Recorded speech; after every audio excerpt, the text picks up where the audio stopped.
Hey, it's GC1424 once again with Gran Turismo 4, and in this episode of our GT mode playthrough, part 92, we're doing the European Classic Car League. I don't know what the exact name of it is, but you get the point. Classic cars in Europe. Last episode we did the Shelby Cobra Cup, and I used a Shelby Series 1 Supercharged because the Cobra 427 is ridiculously expensive. It's also a really good car, so that was just a nuisance trying to get that leader every time. But they gave us this Shelby Mustang GT 350R for winning that from 1965, a total classic. We took it for a spin in the extended footage if you saw that, but now we're gonna sell it. I get some extra money because I just spent so much on that Pescarolo race car a couple episodes ago. We had like 4 million something, and now we're underneath 200,000. So they'll give us 22,500 for this, which is that's not much less than we got for selling the Supercharged. And the car that we are going to use in this European Classic Car League is this Mercedes 300 SL Coupe from 1954, which is way earlier than they're asking for.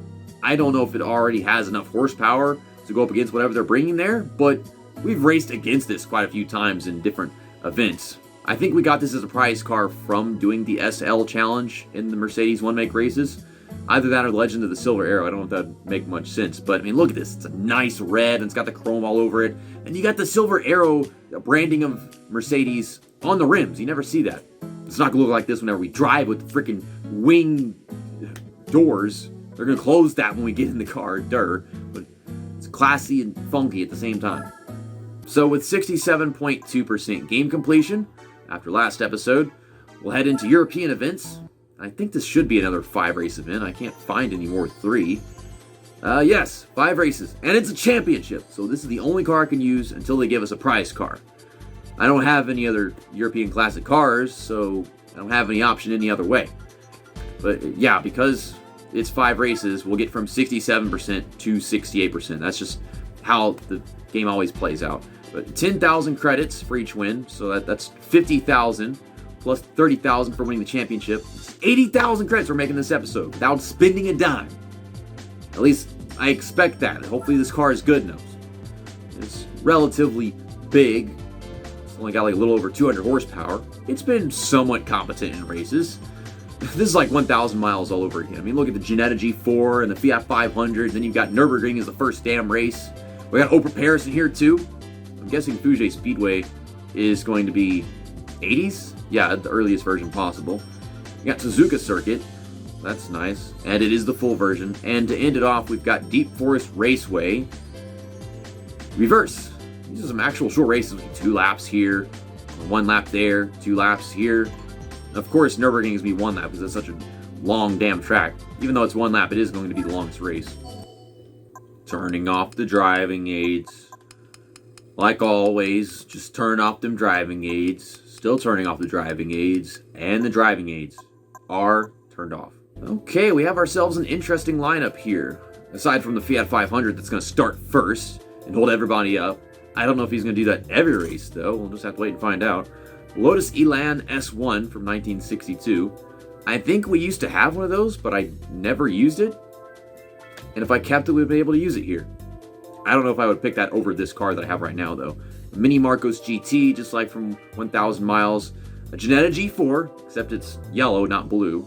And then an Alfa Romeo Giulia Sprint GTA 1600 from 1965. Okay, so is that the one that we did one of those tests with? Yes, it is. Or test, challenge, laps. I think it was a guided 1-lap run. Something like that. And yeah, we used to have that one. And I thought about keeping it. And then I didn't keep it. I said I was going to. I say that about a lot of cars. So at this point, whenever I say I'm going to keep something, for sure. And then I still wind up not keeping it. I think that Lotus Elan S1 is like the same damn color as the one that I used to have. That dark blue. Oh man, he is just molesting this Fiat 500. And I guess he is already upset that he cannot keep up with all these guys in front of him. I mean, you'll just have to wait and find out, you know, because maybe the Mini Marcos GT will continue to fall off pace. The Ginetta G4 had to do jumping jacks to get around the Mini Marcos GT. But it really does seem like I brought it. What are you doing? What are all of you doing? It is not that hard. I have driven that car. This is not the hard section of the track. And you better pucker up your butthole whenever you gotta go in a straight line and then just immediately start swerving left and right, okay? Okay, so the leader... Where is the leader? I don't see him. Okay, now I see him. He's all the way up there. So is that the Lotus Elan S1? It's a fast damn car. I mean, I'm at least I have some competition here. 4.2 seconds behind. My car might not actually be as good as his. Oh, wait a second. I think I'm closing in the straight. Oh god, yes we are. Never mind, spoke too soon. Here we come. Slowly but surely. Oh, this is not exactly slowly. I mean, this is like 10 seconds and I'm here. It might be like a top speed thing because he definitely has acceleration. It's a smaller car. I think everybody's car is smaller than mine. I have the biggest goddamn car here. I mean, the Alfa Romeo is a little big, normal size. But this car I have is obtuse.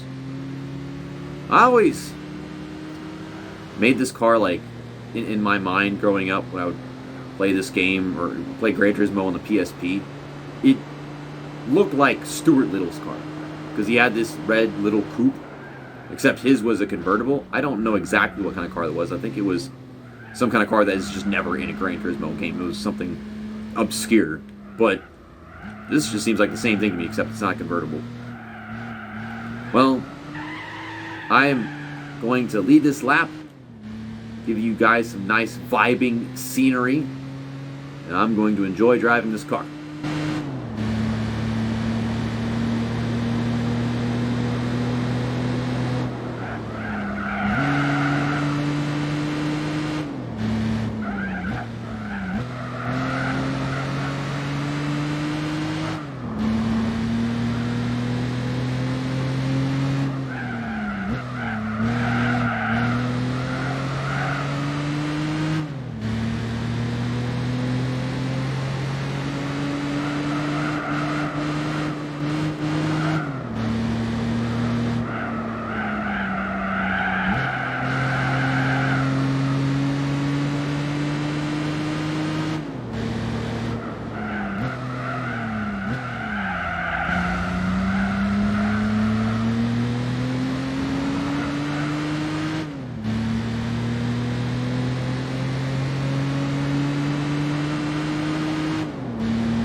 seems like the car maxes out at 140. When we got to the top of that hill, it's been uphill almost the entire time, so we couldn't actually do it. We were going downhill in the early stages of the track, so it got to 140 a lot more quick. Look at the freaking Fiat 500. It's still not even gotten to the carousel yet. Everybody else is coming down the final stretch.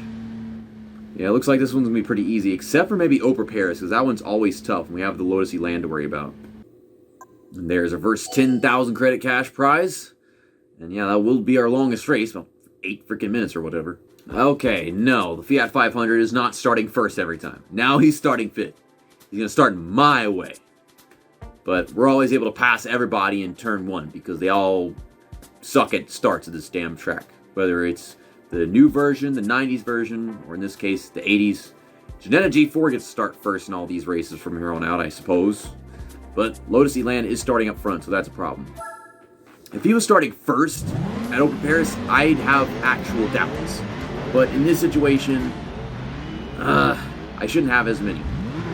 So it's a 2-lap race. You having a burnout? Oh yeah, we're burning out. Okay, so I guess I'll be shifting up about 45 miles an hour. I might have gotten up there quicker if I wasn't burning out, but it doesn't matter, because either way, I'm passing everybody as we head into turn 1, like usual. I'm trying not to just run this G4 off the track, but he's kind of doing that himself. Wait, what are you doing? Stop that. Okay, now enjoy all this now as well.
This car is good at turning.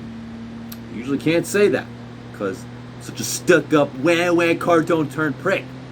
But this car is good at the turning thing. It's a tad bit loose, though. For something that's going a little slow, it's really loose. I mean, I made the Ginetta G4 faster for 1,000 miles, and that thing got even more loose, so I don't know what to do. I like how the fucking Fiat 500 just finished his first lap. You could see him in turn 1. I wonder, are we ever actually going to put him a lap down in one of these 2-lap races? Maybe it could happen here. Opel Paris reverse. This track is more turns and sharpness than actual straights. I feel like that Fiat 500 won't have a problem going through corners. It's having all these long straights where he can't pick up speed because his car just doesn't do that. You figure that the Mini Marcos GT is not that different. Oh my god, we're going to pass him at the start-finish line. We are certified cheaters. It's like, this is why he can't start first, because then everybody would do that. Poor guy. You know, we've never owned one of them, and we never will this entire game. And they just don't have a one-make race for the Fiat 500. They should just throw that in there with the Mini Cooper crap. I don't know. No options for the guy. But I feel like they should have a one-make race for Fiat 500s just to get you to drive them, because you wouldn't take it anywhere else. I don't know why they even show up. It's just not competent in the slightest. Damn it, man. Man, they do that all the time. They bring cars that aren't even competent. They just lag behind. But not as much as this freaking Fiat 500. Well, I was worried about the Lotus Elan S1, but we're passing them in the first half of the first lap. And this Ginetta G4 is off in La La Land right now. I'm getting passed back for the lead. Going, I'm too busy watching the yellow guy. I'm getting passed by the Elan guy. Don't worry, I'll get you. I thought we had him at first, but we'll get him back. Slip past you right here.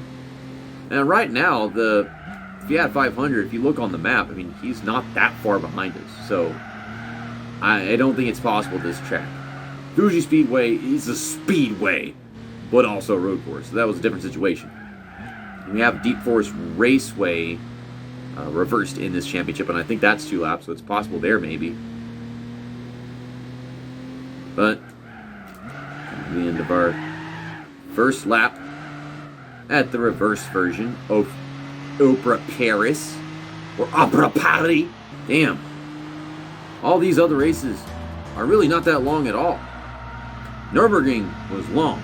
Fuji Speedway, it felt kind of long, but this, my quickies are longer than this, god damn it. Okay, 4th race, race numero 4. Let's go. Suzuka Circuit. This is a long track, and it's a dead start, so that'll slow it down a little bit. I mean, I already kicked their ass on the rolling starts. I passed everybody in the first damn straight whenever we were racing at Fuji Speedway. Had a little help from the first corner, I suppose. I guess. But then this is just a 1-lap race. A longer track. It might wind up being shorter than the race we just did a while ago. It'd be the shortest damn race we do. Huh. Oh my god. For a second, I thought that Ginetta G4 was about to just drive it off into the sand. He's getting pounded by the Lotus Elan, and then he's pounding me. He's still pounding my ass. Joke's on you, I'm into that shit. I can see the Ferris wheel from here. That is so nice. Okay, looks like the Lotus Elan's actually going to put up a fight. This is one of the tracks that they're actually good at. They're good at this track. Until they hop into a car that they can't handle. But, I mean, I think the Lotus Elan, they have the AI that can actually drive the thing. The Ginetta G4, they don't seem to have a grip on that guy's car. You just wander all over the damn place. Like, a while ago he was missing a corner, and then before that, he was almost missing the first turn at Fuji Speedway, and then he was missing the first damn turn here. Okay. I mean, I'm trying to pass him, but I'm not seeing any great opportunities. I think this will be our shortest race with it being 1 lap and then not long of the track. But still, at the same time, it ain't going to be that much shorter than the last race because it is a long track. I think they might as well have gone with making this a 2-lap race, considering it still would have been shorter than what happened at Nürburgring. Just 1 lap there in cars like this takes 8 damn minutes. I think this race would have been barely 7 minutes if it was 2 laps, huh? But, there you go. Look at these power lines here. You don't see power lines in there tracking this game, do you? At least we don't talk about them. But, I mean, that's the only thing I see off in the distance whenever I come up that hill into the spoon curve. Look at that. This game, without being on an emulator, it just doesn't register like little lines and things properly. Look at these white lines, and they look like they vibrate because they can't be that small with the lack of pixels or the lack of dimension or whatever. But I mean, I feel like this game was designed with the intention of being played on an emulator, which is just weird because I don't think people like had much shit down with emulators whenever it came to designing video games back in 2004, 2005. I don't think emulators really became that popular until the mid-2010s, maybe around as early as 2013, 2012.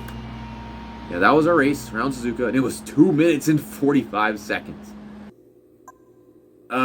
Someone remind me to make Deep Forest Raceway reverse the thumbnail, because we haven't raced there in a while. Okay, now this is a 2-lap race, and it doesn't have all these sharp corners like Opera Paris does.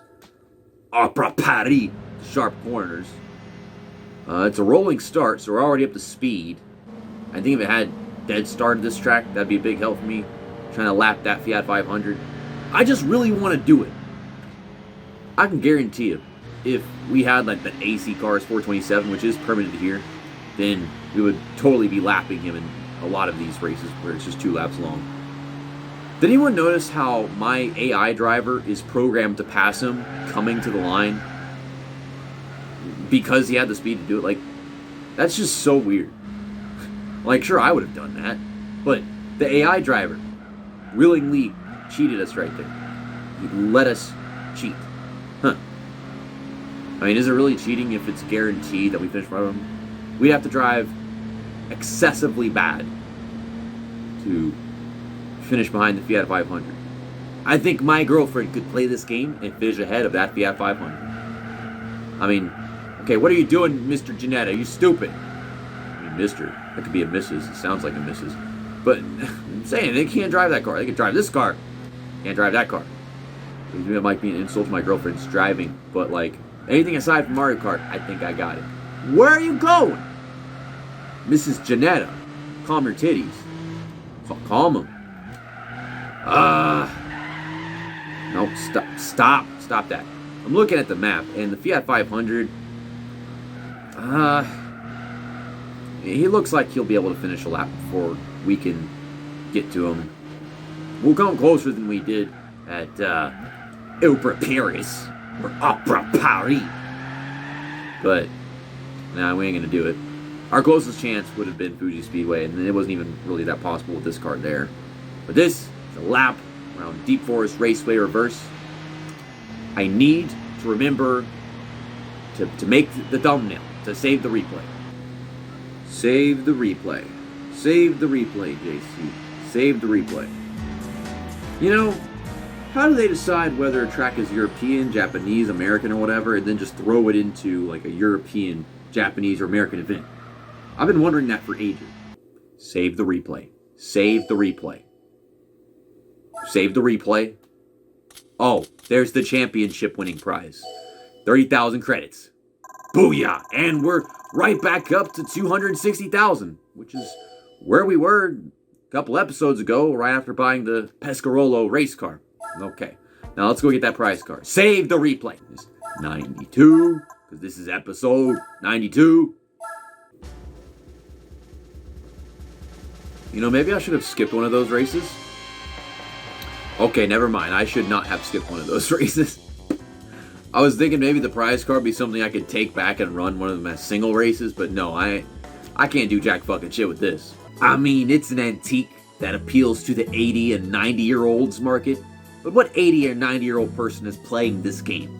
So, we'll take it for some test drive and extended footage, but we'll get rid of it after that. So, we're in this right now. I'm going to go ahead and sell the Mercedes 300 SL Coupe, because we did what we need to do with it, and I need to be getting some money back. Oh, they're giving us 50,000 credits for this. This car's sale price is worth more than the Shelby Series 1 Supercharged was. Thanks for watching this episode of the GT Mode playthrough on Gran Turismo 4. We're at 68.2% game completion, because, you know, that was a whole 1% by the game's standards. And that championship did not pay shit fucking A-spec points. I gained not even 100. What was those 4 points per race, 5 races? That's 20. I got 20. You know, those weren't even like the easiest races we've ever done. We've had easier races that paid more A-spec points. I mean, the Lotus Elan was challenging. The Ginetta G4 was when he wasn't sucking. The Fiat 500 was slow as shit. Whatever. See you next time. That's that, and episode over.